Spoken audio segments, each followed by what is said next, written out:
reacting to you, responding to your comments, rebutting your critical feedback, answering your questions. I guess it beats having a real job, like been there, done that, got the friggin' t-shirt.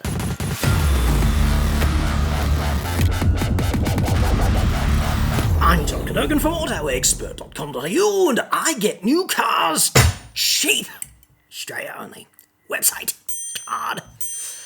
As you can see, I've been working on a new introduction for my upcoming smash hit New York Times bestseller, Fill the House with Swarf. Wife number 7 won't mind. It does get everywhere, just saying. Incidentally, I've also been working on something.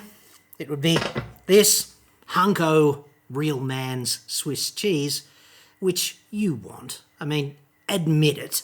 And I'm going to show you exactly why you would need such a thing and how you're only human by virtue of wanting it. Next. This report is sponsored by NordVPN. Living online is obviously awesome, but it's also kind of risky. You've really got to make sure you don't leave the door open to cyber attacks, data breaches, and hackers. And that means you need to put some countermeasures in place now. Using NordVPN is a simple 3-step process. You just choose a subscription, you download the app, and you connect to a NordVPN server. One click and you are protected. NordVPN shields your IP address from scammers and it secures your online traffic with state-of-the-art encryption across as many as 6 devices. Go to nordvpn.com/AEJC now and you'll get up to 4 additional months free, plus you'll get Nord's rock-solid 30-day money-back guarantee. That's nordvpn.com/AEJC. Link in the description. NordVPN is the fastest VPN on the planet, and it only costs about as much as a cup of coffee every month to keep your data, your identity, and your devices secure. You'll be browsing online, shopping, listening to your favourite podcasts, and streaming video in complete privacy. And that includes plugging the holes in dodgy public Wi-Fi if you are connected remotely while travelling.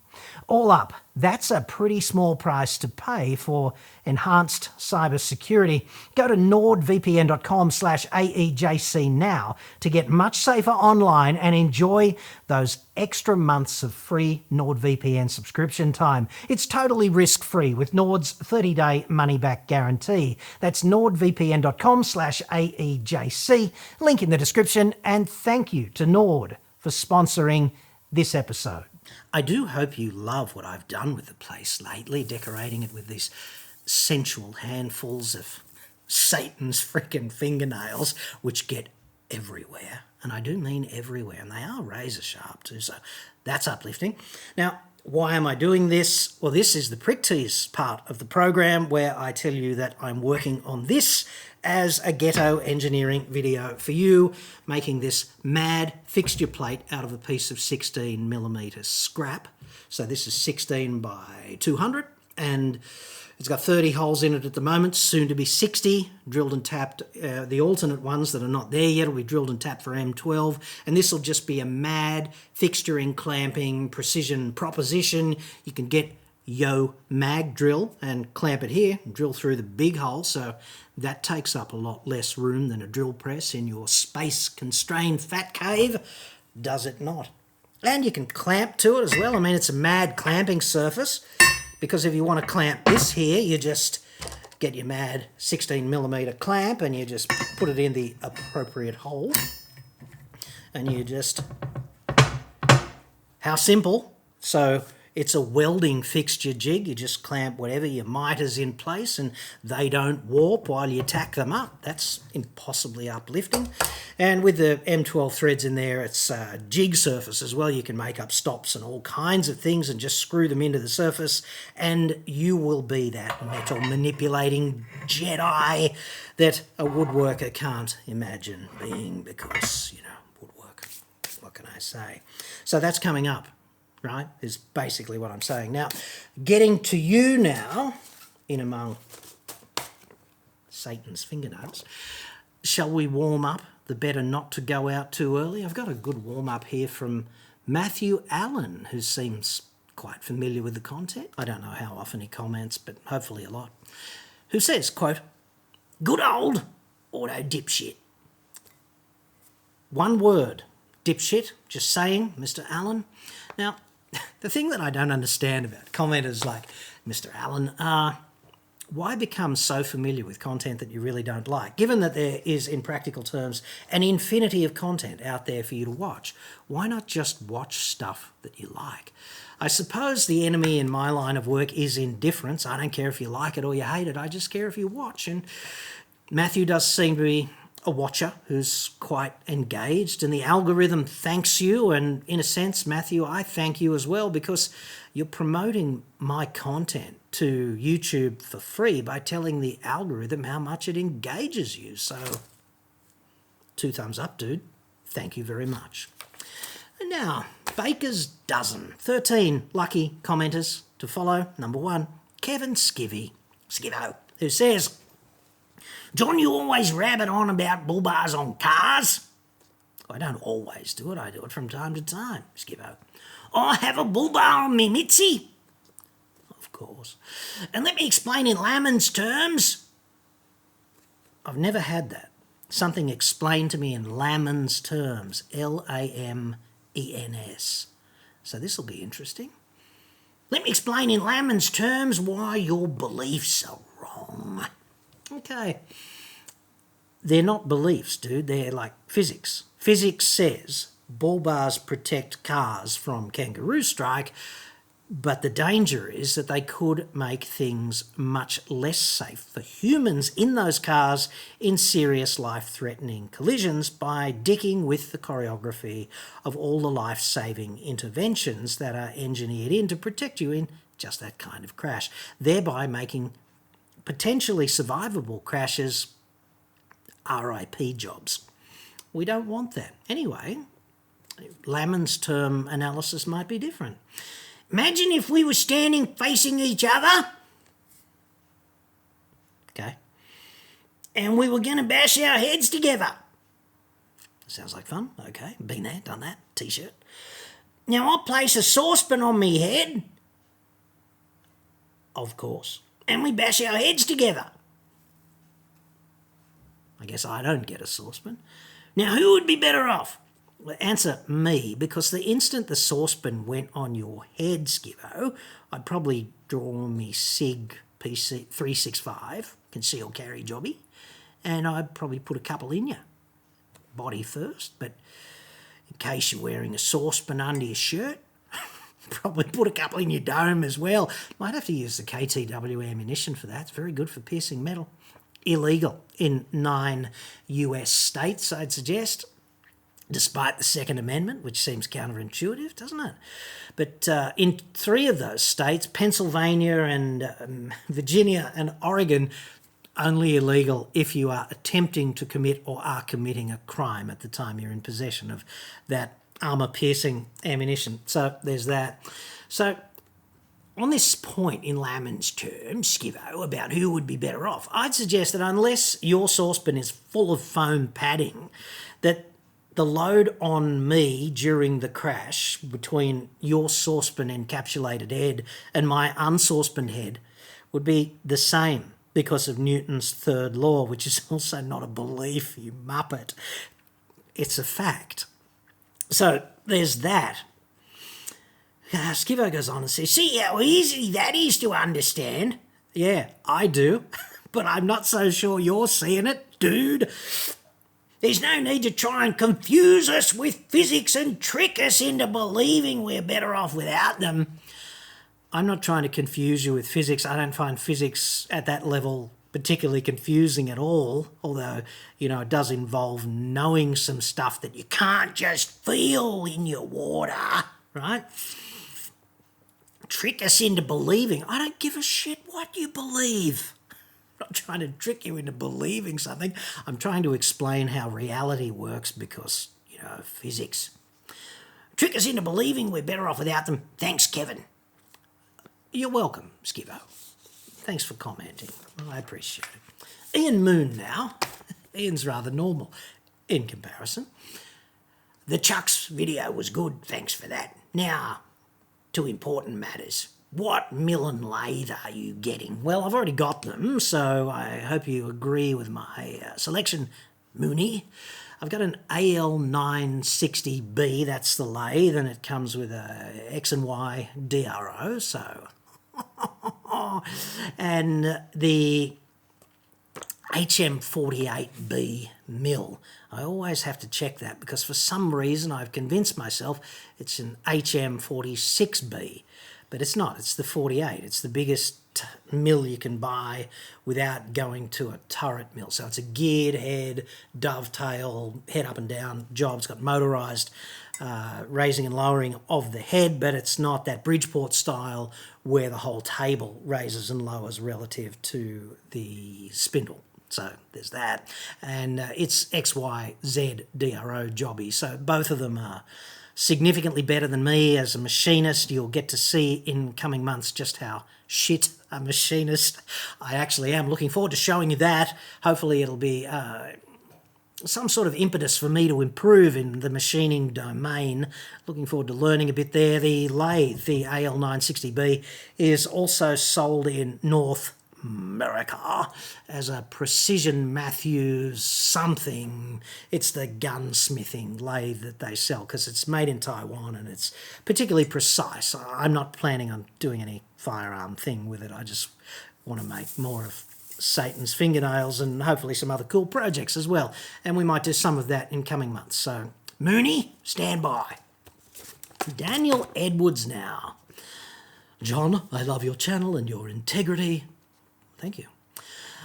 The love I express for you is in entirely plutonic manner, as I love my brother. Plutonic, like out there, not even a frickin' planet anymore. And here was me, I was going to wear a negligee and everything. Not that you are not an attractive man, nor is there anything wrong with loving another man. Here, dude. Hey, women, brother. However, if I was to love another man in the non-plutonic way, which is how you know it's not a spello, you would be on top of the list. Well, thank you, Daniel. You've no idea what that means to me. Nothing. Maybe. I may just have said too much and will have to explain to the special lady.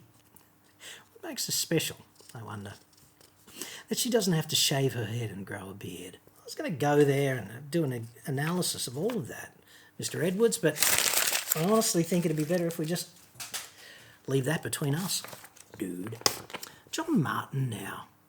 In 10 years' time or sooner, technological improvement will be exponential. Imagine that. Range of EVs could easily be 2,000 miles by then. Well, Mr. Martin, technological improvement is pretty much exponential. It kind of always is exponential. Let us not forget, though, that batteries have been around, lithium-ion batteries, since about the 90s, so they've been here for 30 years. So the exponentiality of their improvement is kind of tapering off a little bit, and it's 6 or 8% or something, which is not insubstantial, but it's not exactly holy shit, Batman, time travel next week, is it? You know? And the thing about 2,000 miles of range, we're never going to get conventional cars with 2,000 miles of range because they're not required. Nobody is demanding that. You could easily do that with liquid fuels just by putting bigger and bigger fuel tanks in place, but it's not necessary. Nobody demands 2,000 miles, which is 3,200 kilometres of range, so that's just not going to happen. What would happen if we did get energy density improvements in batteries such as that is that electric vehicles would get significantly lighter because much lighter battery packs would be required, much lighter than the 400 or 500, 600 kilo battery packs that we see today. And if that does happen, then that would be an entirely good thing. We'd probably see vehicles with 800 kilometres of range, like 500 miles, and they'd be lighter if we did get this out of control improvement in the energy density of batteries. Okay. If energy density of batteries continues according to something like Moore's law, then hey, I'll be looking forward to that just the same as everyone else, because the more options there are on the table, the better it is for everyone. Then some people can go, no, I'm going to go with combustion. Other people go, no, I'm going to go with battery. Other people will go with plug-in hybrid, and other people might go with hydrogen, whatever suits them. Wappai says battery tech is improving exponentially. Yeah, it is, but it's not. It's not like nuclear weapon detonation. It's like 8% a year. So, yay. Range and battery charge rates. When range gets over 1,000 kilometres, and that won't be too far away, nearly there, kind of thing. A few years off. 95% plus of daily suburban two-fro work driving won't with a semicolon. That's creative. Need third-party away-from-home charging, so gone is the range anxiety. We won't need government or private-funded charge stations. No more I forgot to charge last night, or no access to a plug. Plug in on the weekend for a few hours and for enough charge for most people for well over a week. Well, there's a couple of things to unpack there. Number one would be you still need to deliver the energy. So if you've got super fast charge rates, you need to have a shitload of energy coming into the charger so you can impart it quickly into the EVs. And if they proliferate, and there's 20, 30, 40 EVs stopped at a particular charging station, like there are cars in liquid fuel filling stations on holiday weekends, on choke points into or out of the city, then we need a way of delivering that much electricity quickly. So that'll be fun. That'll be an infrastructure challenge. And the other thing is we can already do that business about plug in on the weekend for a few hours and enough charge for most people for well over a week. You can already do that, dude.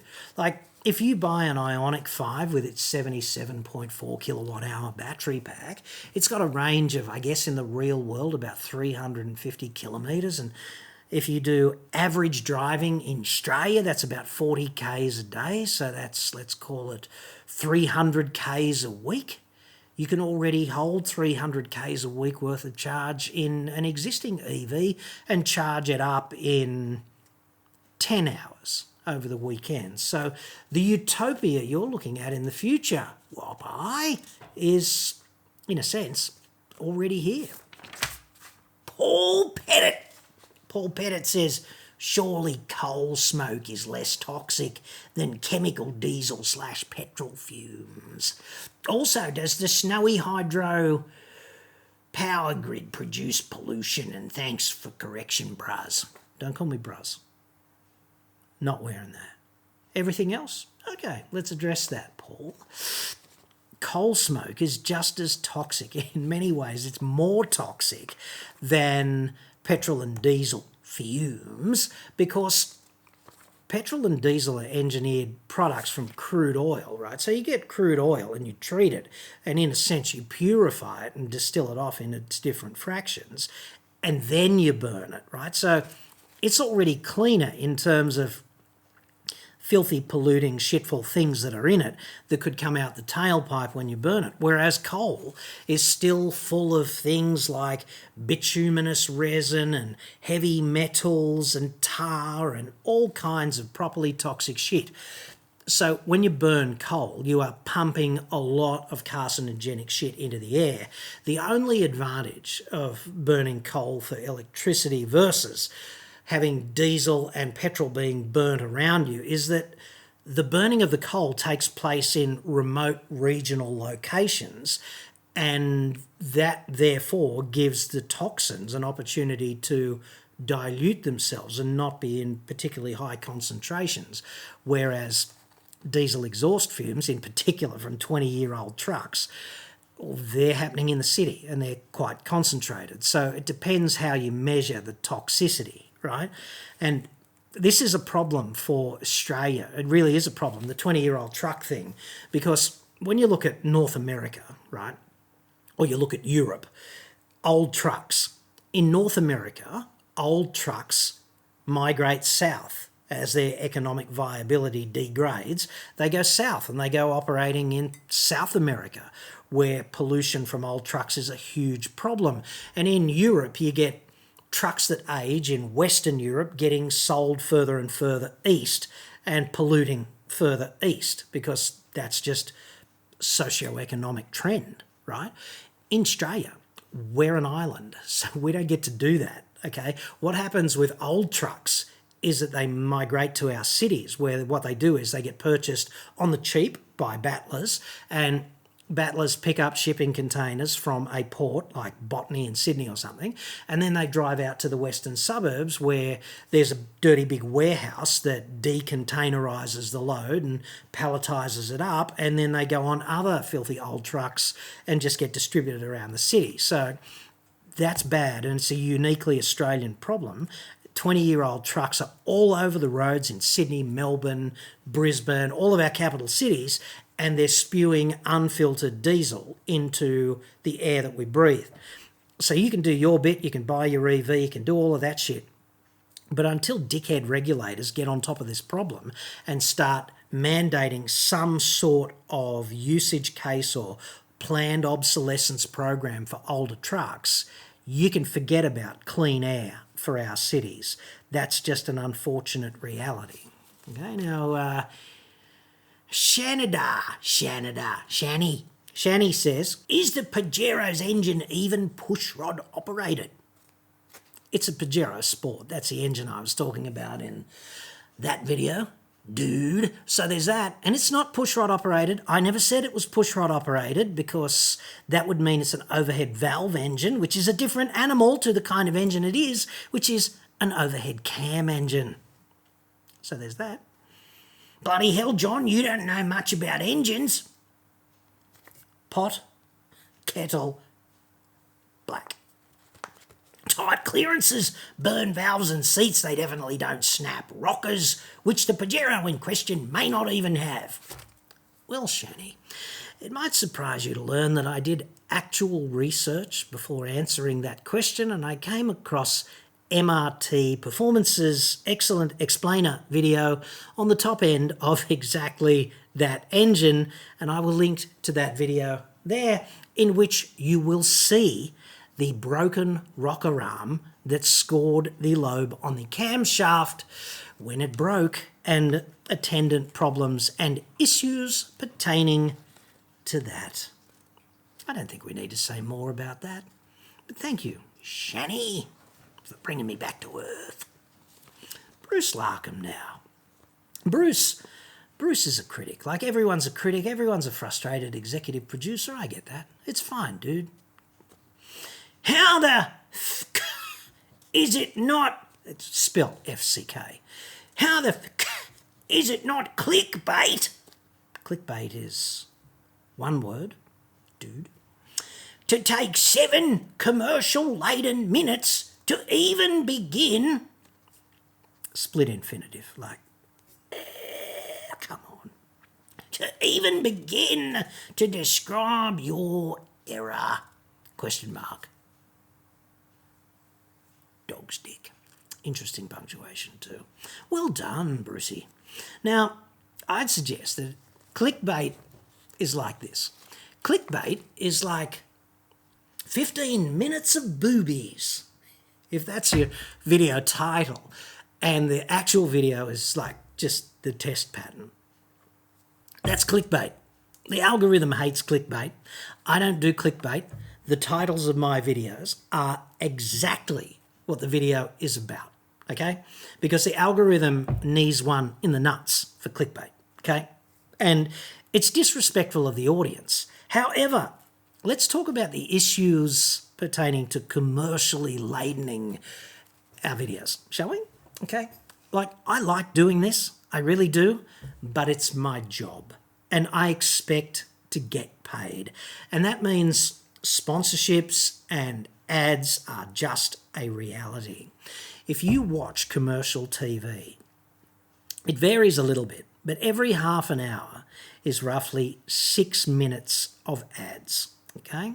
So what I do is I put a YouTube ad typically at about the 5 or 6 minute mark, and I do that every 10 minutes generally, okay? And those ads are typically 5 seconds to skip or 15 seconds maximum if they're non-skippable, all right?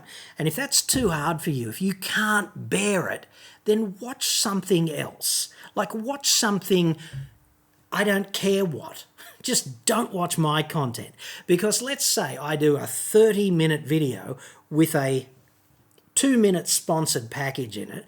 That's duos minutes of sponsorship plus 3 ads, okay? One at 5, one at 15, and one at 25. And they're 15 seconds each. So that's 45 seconds. And let's say YouTube jams a cheeky 15-seconder on the other end. That's 3 minutes of ads in 30 minutes, okay? That's a lot different than watching commercial TV. It's half the ad content of commercial TV. And if that's too onerous for you, tell someone who cares, dude.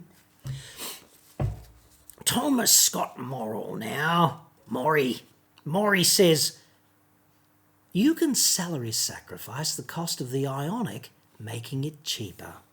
Well, Maury, you can salary sacrifice it, but I was using the Ionic 5 Epic, which is the top spec Ionic 5, okay?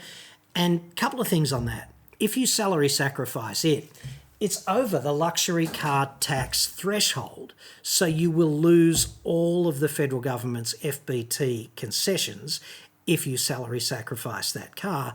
And it is also not going to give you the maximum GST saving either, because you only get GST saving up to whatever it is, but it's nothing like the cost of the Ionic 5 Epic. So yes, you can salary sacrifice it, but you will blow most of the savings if you do. Much better off going back for the Technic if you want the full works burger of savings, I'd suggest. So I've got a full explainer video on how the pricing is worked out for the maximum saving benefit with novated leasing as well. I'll put a link up there if my adult brain can remember to do that. Now, this is an interesting name for an individual. Coal miners driving Teslas. Who say? Tomato, tomato. EVs are zero emission if the grid is 100% renewable. South Australia is getting close to that. No, they're not, dude. They're really not. They're not zero emission because of all of the energy embodied in their construction. That's just a fantasy. See, the thing the car industry is doing at the moment, and this is not the first time they've done this, they keep doing this kind of bastardizing all efficiency improvements, right? If you think about what they did with internal combustion, they did all of this stuff. They did direct injection and they did the Atkinson cycle and the Miller cycle and all of these hacks to make engines more efficient.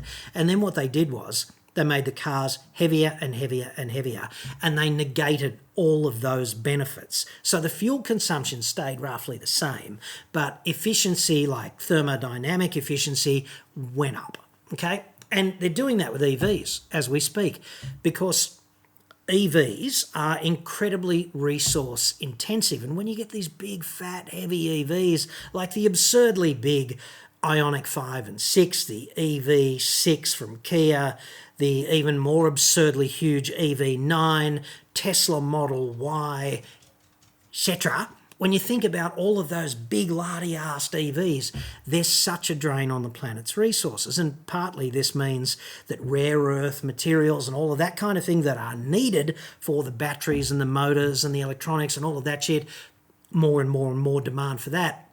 But also the embodied energy in making them. And the third nail in the coffin for all of this stuff is when these vehicles get crashed, okay, they get written off much more often than internal combustion cars, because insurers and crash assessors and people of this nature, they're all going, well, we don't know if the battery's damaged, we better write it off. So what we're talking about here is 6, 7, 8 tons worth of embodied CO2 just in the battery, right? Plus the 2 tons embodied in the steel, 2 tons of CO2 embodied in the production of 1 and a bit tons of steel, plus all of the plastics in the vehicles, which, let's face it, made of hydrocarbons, and the glass, which can't be made without hydrocarbon energy, and the aluminium, which in practice cannot be made and is not made without hydrocarbon energy. All of that stuff is just thrown away because someone had a little crash and no one can tell whether the battery is damaged or not. So I'd suggest that it is a fantasy and a dangerous one if we care about fixing the climate problem. It's a dangerous fantasy to say that climate solved if the grid is green because EVs, yay humanity. That's not how this works. It's not how it's ever going to work. Daryl Cheshire now. Oh, like the speeded up hammering was the sound effect the speeded up soundtrack all made up. He's talking about this. Get a soft-faced hammer and hit it like... This is a protracted process often. Definitely just speeded up natural sound of hammering, Dazza. Who has time to do the full 90 minutes of audio mixing for the sound bed like they would in Hollywood?